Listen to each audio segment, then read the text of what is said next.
नमस्कार मोर परिचय है नवरंगपुर जिला उमरकोट ब्लॉक बेचर कार्यकर्ता प्रदीप विश्वास सभापति अच्छी ଆପଣ କଣ ପାଇଁ ଷ୍ଟ୍ରାଇକ୍ ଟା କଣ ପାଇଁ କରିଛନ୍ତି? आमर स्ट्राइक है आमर ड्राइवर जो ड्राइवर भाई किसी आंदोलन थी आमर जो न्याय दाबी जोटा कि सरकार आमको तो ये देना राज्य कमिटी भाई मान को भी देना जोटा कि न्याय दाबी छोट दाबी से स्ट्राइक करूँ ड्राइवर मान को निहाती दरकार से स्ट्राइक बसिलु।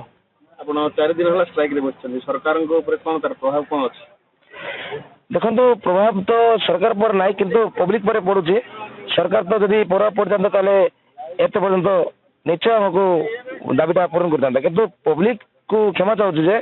जे देखो आम जिते बेले स्ट्राइक आंदोलन करुचु ड्राइवर है गोटे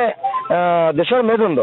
किंतु मेरुदंड जिते बेले बसी पड़ा हेले देश भी पब्लिक भी हैरान होची किंतु सरकार को ये प्रभावटा एवं पर्यंत पड़ुना निहाती सरकार को जानवा दरकार जे ड्राइवर नथिले देश चलवाटा बड़ कष्ट सैनिक जमी चाषी जमी सेमती गोटे ड्राइवर भी गोटे सैनिक राति दिन एक करी से ड्राइवर भाई पब्लिक जनसाधारण निजर परिवार छाड़ी राति अनिद्रा होगी दिन सारा खटिकी से भाई मैंने यही देश सी देश जाकि सामान पहुँचुंट किंतु ए पर्यंत सरकार आमर से छोट छोट दाबी जाक एपर्यंत मानि ना से आज निर्दिष्ट काल शांति श्रृंखला भाव में एक्सटेंशन आंदोलन करूँ 4 दिन है। आदि सरकार न मान निर्दिष्ट काल आम एक्सटेंशन आंदोलन करूँ।